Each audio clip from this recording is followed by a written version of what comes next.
අද පහන තියෙනවා හෙට ආරුවට එනවා අනිද්දා ඉඳන් සාත්තරේ කියනවා ඊට පස්සේ පුහුලුත් කපනවා. පුහුල කපන්නේ මං අහන්නේ මොන මන්තරින්ද කියලා.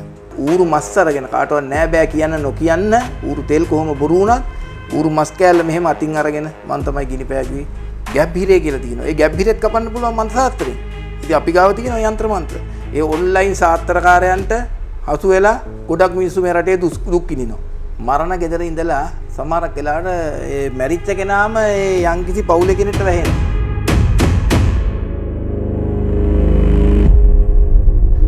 නොපෙනෙන බලවේග, අදෘශ්‍යමාන බලවේග, හාස්කම්, යంత్ర මන්ත්‍ර ගුරුකම් මේ වගේ වචන අපි හුඟක් දෙනෙක් දැනගෙන හිටියට සමහරුන්ට මේවයි පිළිබඳ ප්‍රශ්න තියෙන්න පුළුවන්. විශ්වාසය සම්බන්ධ ප්‍රශ්න තියෙන්න පුළුවන්. විශ්වාස කරනවද නැද්ද? අන්න ඒකට තමයි අපි මේ ලෑස්ති වෙන්නේ. ඔබට ඒ පිළිබඳව විශ්වාසය ගෙන දෙන්න. අපි සූදානම් අද දවසේදී හාස්කම් සහිත ගම්බාර දේවාලය මොරටුව YouTube නාලිකාව වැඩසටහන හරහා කතා කරන්න. මොරටුව හොරේතුඩුව ශ්‍රී චන්ද්‍රසේකර පාර ගම්බාර දේවාලය බාර තිලංක සාමිතුමා එක්ක. ආයිබුවන් සාමිතුමා. ආයිබුවන් මත්මීනි. දැන් ඔබතුමා මේ පහුගිය දවස්වල හිරු ටීවී නාලිකාවේ මේ සෙවනැලි තුලින් යంత్ర මන්ත්‍ර ශාස්ත්‍රය පිළිබඳව කතා කරද්දී රටේ බොහෝ දෙනෙක් ඔබතුමා ගැන කතා බහ කරන්න ගත්තා, හොයන්න ගත්තා කවුද මේ කියලා. කවුද මේ සාමිතුමා කියලා? අපිට හැඳින්වීමක් කරන්නකො කවුද මේ තිලංක සාමිතුමා කියලා කියන්නේ?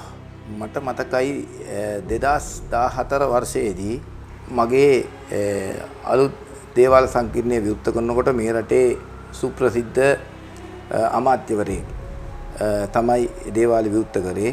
ඒ වගේම මේ රටේ විනිසුරුවන් කීප දෙනෙක් ඒ වගේම නීතිය සම්බන්ධව පෙරකදොරු මහතුරු ගණනාවක් රටේ වෛද්‍ය වෘත්තියේ යෙදෙන MBBS කියන පැලැන්තියට අයිති අපේ ගොඩක් දරු බුහුමන් දක්වන වෛද්‍යවරු ඒ වගේම මේ රටේ මහාචාර්යවරු ආචාර්යවරු ඒ රැසක්ගේ සහභාගීත්වයෙන් තමයි මගේ අලුත් දේවාල සංකීර්ණය විවෘත කරේ. මොකද මගේ ගොඩක් දේවාලයෙන් වැඩ කරගත්ත ඒ මහත්මීන් තමයි එදා සහභාගී වෙලා හිටියේ.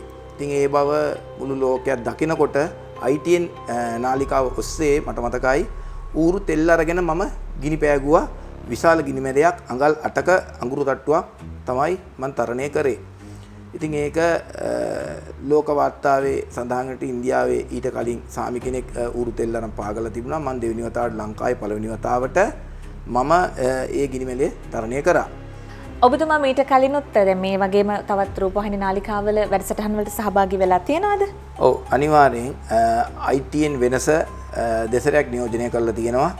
හිරු ටීවී සෙවනැලි වැඩසටහනට සියත රවුම කියන වැඩසටහනට ඌරු මස් අරගෙන කාටවත් නෑ බෑ කියන්න නොකියන්න ඌරු තෙල් කොහොම බොරු වුණත් ඌරු මස් කෑල්ල මෙහෙම අතින් අරගෙන මම තමයි ගිනි පෑගුවේ. නියෝජනය කරමින් මාධ්‍ය ආයතන 3ක් ඒ වගේම මව්බිම පත්තරය මම නියෝජනය කරලා තියෙනවා. මව්බිම පත්‍රයේ ඒ ආටිකල් මට දෙන්න පුළුවන් ඕගොල්ලන්ට කිසි ප්‍රශ්නයක් නැහැ. ඒ වගේ යම්කිසි වෙනසක් මම සිද්ධ කරලා තියෙනවා. මේ මන්ත්‍ර ශාස්ත්‍රය තුළ උඩු යටිකුරු කරමින් අර කිලි කියන කතන්දරේ අපි යමු ඉදිරියට ඔබතුමිය සමග.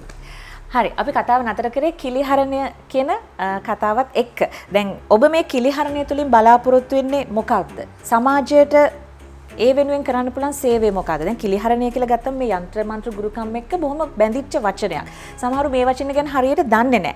ගොඩක් අය කියනවානේ කිලි කිලි මට කිලි අපේ ගෙදර කිලි එහෙම කියලා. ඔබතුමා මේ ගැන පැහැදිලි කිරීමක් කරන්නකෝ. කිලි ගැන කතා කරනකොට මරණ ගෙදර ඉඳලා සමහරක් වෙලාවට ඒ මැරිච්ච කෙනාම ඒ යම්කිසි පවුලේ කෙනෙක්ට වැහෙනවා. එතකොට මේකට නූල් බඳින්න කෙනෙක් නැහැ. ඉතින් මෙතන අර ඉස්පිතාලේ OPD එක වගේ මගේ ගාවට තමයි දුවගෙන එන්නේ මේ පළාත්වල වුණොත්. සමහරකට දුර පළාත්වල ඉඳන් අරගෙන එනවා. වාහනවල පටවගෙන අරගෙන එනවා. මට කිසි ප්‍රශ්නයක් නැහැ මල ගෙදර ඉඳන් ආවද කියලා. ඌරුමස් කාලා තිබ්බද කියලා. කොටාලු ගෙදර ඉඳලා ආවද කියලා. දරුවෙක් හම්බෙච්ච තැනින් වැදුම් කිල්ල තියෙනවා. වැදුම් කිල්ලේ සමහරක් වෙලාවට වැදු මවට සමහරක් වෙලාවට වැදුම්ගේ සන්නිය කියලා දෙයක් ඇති වෙනවා. අන්නේ අවස්ථාවේදී අපිට පුළුවන් ඒ ටික දුරු කරන්න. ඒ වගේම ගොඩක් වෙලාවට මව්වරුන්ට දරුවා හම්බෙන්න ගියාම ගැබ් හිරේ කියලා තියෙනවා. ඒ ගැබ් හිරෙත් කපන්න පුළුවන් මන්ත්‍ර ශාස්ත්‍රයෙන්. ඉතින් අපි ගාව තියෙනවා යంత్ర මන්ත්‍ර. ඉතින් ඒවයි කිසිම කිලික් උන්නක් මගේ ගාව නැහැ.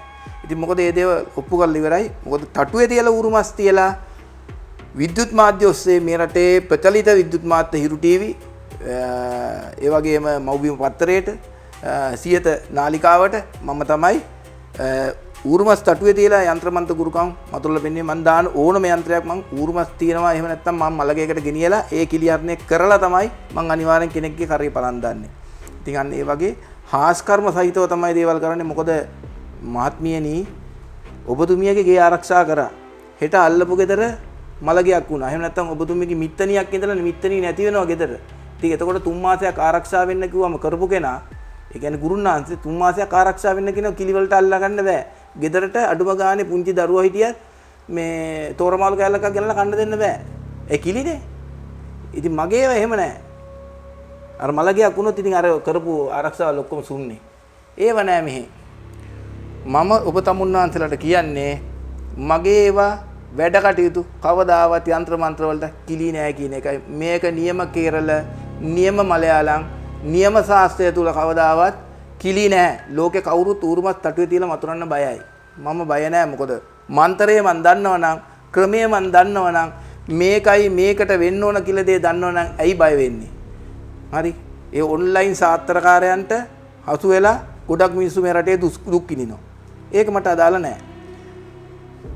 අපි දන්නවනේ ගොඩක් දේවල්. අන්න ඒක තමයි සැබෑ තත්ත්වය.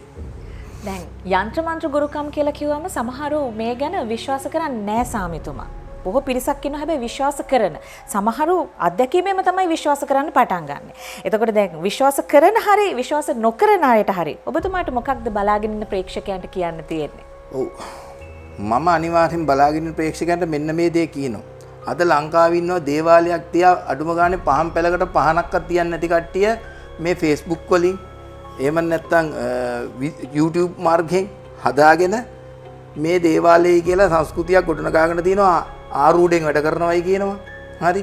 අද පහන තියෙනවා හෙට ආරූඩේන අනිද්දා ඉඳන් සාත්තරය කියනවා ඊට පස්සේ පුහුලුත් කපනවා. පුහුල කපන්නේ මං අහන්නේ මොන මන්තරින්ද කියලා. අන්න ඒ වගේ දේවල් වලට අහු වෙන්න එපා. නෝනා ගියානම් ගෙදරින් මහත්තයා ගියානම් ගෙදරින් ගුරුකම කරන්න පුළුවන් කියන මොන මන්තරින්ද මතුරන්නේ? ෆොටෝ එකෙන් කරනවලු. ෆොටෝ එකෙන් ගුරුකම් කරන්න මං අහනවා මේ මන්ත්‍ර ශාස්ත්‍රයේ විහිදෙනවා ඊශ්වර දෙවියන්ගේ කාලෙට එනකම්. එදා ඊශ්වර දෙවියන් හාමුදුරුවෝ මන්ත්‍රමාලාව මැව්වනම් අපි අහනවා ඒ කාලේ ෆොටෝ තිබුණාද? මේ වගේ විද්‍යුත් මාධ්‍ය කැමරා තිබුණාද? ෆොටෝ ගැහුවේ මොකෙන්ද? එහෙනම් ඒකත් බොරු. එහෙම ෆොටෝ එකට ගුරුකම් කරන්න බෑ. කරන්න පුළුවන් ගුරුකම්. යంత్ర මන්ත්‍ර ආදියෙන් ගුරුකම් කරන්න ක්‍රමසාවිදි තියෙනවා. මේ කෙස් ගන්න පුළුවන්. කබ ගන්න පුළුවන්. කෙල ගන්න පුළුවන්.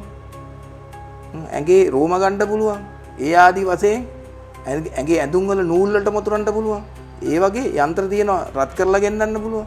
ඒ ක්‍රමසාවිදි තියෙනවා. නමුත් මම මේකෙන් කියලා දෙන්නේ නැහැ. ඕකත් දැනගත්තට පස්සේ ඕකත් බොරුවට අරගෙන පචයක් කරලා මිනිසුන් අන්දලා මිනිසුන්ගෙන් ගෙඩි කාසි කඩනවා. ඒකට අපි සම්පූර්ණ විරුද්ධයි. සාමිතුමා දැන් කෙනෙකුට ඔබතුමාව සම්බන්ධ කරගන්න ඕනේ නම් දේවාලයේ තියෙන තැන ඔබතුමාව සම්බන්ධ කරගන්න ක්‍රමය කොහොමද අපි ඒක හඳුන්වනවා? දේවාලයට යන මාර්ගය අපි පැහැදිලිව සඳහන් කරනවා නම් කොහොමද? ඔව් මම බස් මාර්ගය කියන්නම්. ගොඩක් බස් වල එන කට්ටිය ඉන්නවා. කොළඹ දිසාවෙන් ඉඳන් එනවනම් පානදුර පරණ පාර මාර්ගාංක 100. නුගේගොඩ පැත්තෙන් එහෙම එනවනම් 183 කියලා බස් එක තියෙනවා පානදුරට එන. ඒ බස් වල මාර්ග ඔස්සේ ගමන් කරාගේ ඇවිල්ලා මොරටුව පාලම තියෙනවා. මොරටුව ටවුමේ මොරටුව පොලිසිය පහු වෙනකොට තියෙනවා ලාෆ් ආයතනය සුපර් මාකට් එක KFC ආයතනය ඒ පහු වෙනකොට බෙන්ඩ් එකේ තියෙනවා පාලම වම් පැත්තේ. ඒ පාලම පහු වෙනකොට හොරේතුඩුවේ පළවෙනි බස් හෝල්ට් එක නෙමෙයි දෙවෙනි බස් හෝල්ට් එකෙන් කිරිහල කඩේ ගාව බස්සන්නේ ගිහම කවුරුත් බස් වල යන මහත්තුරු අපේ කොන්තස්තර මහත්තුරු රීදුරු මහත්තුරු දන්නවා. එහෙම බස්සනවා බස් ස්ටෑන්ඩ් එකේ. චන්ද්‍රසේකර පාරේ තමයි මගේ දේවාලේ තියෙන්නේ හොරේතුඩුවේ. හොරේතුඩුවට තමයි ටිකට් ගන්නට ඕන කොහෙන් ආවත්. එතන ගාලු දිසාවේ ඉඳන් එනවා නම් පානදුර නගරයෙන් බැහැලා මං එන්න කියලා කියනවා පානදුර බස් ස්ටෑන්ඩ් එකේ ඉඳලා. ඒකත් නගින්න ඕන මාර්ගාංක 100 පිටකොටුව හෝ 183 නුගේගොඩ. නැගලා හොරේතුඩුවේ චන්ද්‍රසේකර විද්‍යාලය ගාවින් බහින්න කියලා තමයි මං කියන්නේ. එතනින් බැහැලා චන්ද්‍රසේකර පාරට එන්න. වෙන මුකුත් අහන්න ඕනේ චන්ද්‍රසේකර පාරට එන්න. ඇවිල්ලා එන්න පුළුවන්. මගේ දුරකථන අංකයත් මම මෙහෙම කියනවනම් හොඳයි. මගේ දුරකථන අංකය විවුර්තයි ඕගොල්ලෝ වෙනුවෙන් 0.7 7 2යි 168යි 427 මම හිතන්නේ මේ තිරේ දිස් වෙනවා ඇති අංකය. ඒ තුලට කතා කරලා ඉස්සර වෙනදට කතා කරන්න හැන්දෑ 4ත් රෑ 8ත් අතර එන දවසට කලින් දවසේ මම බොහෝ වෙලාවට දේවාලේ ඉන්නව නම් හැම දවසකම ඔගේ වැඩ කරනවා. විශේෂයෙන් අඟහරුවාදා බදාදා සිකුරාදා සෙනසුරාදා නම් ගොඩක් ඕගොල්ලෝ වෙනුවෙන් වරද්දන්නේ නැහැ ඉරිදා. මොකද නිවාඩු දින දවසේ මිනිස්සු හම්බ කරන්නට ඕන අද ජීවත් වෙන්න බොහොම අමාරු කාලයක් කාටත්. ඒ තුල ඉරිදා නිවාඩුවට මම ඕගොල්ලෝ වෙනුවෙන් සැදී පැහැදී ඉන්නවා. ඒක නිසා පොඩ්ඩක් කතා කරලා ආවොත් එන පිටිස සීමා කරන්න පුළුවන්. උන්ට වෙලාව ලබා දෙන්න පුළුවන්. රස්තියාදූ කියන එක දුරු කරන්න පුළුවන්. ගොඩක් බුද්ධිමත් ජනතාවක් රටේ ජීවත් වෙන්නේ. අන්න ඒක තේරුම් ගන්න.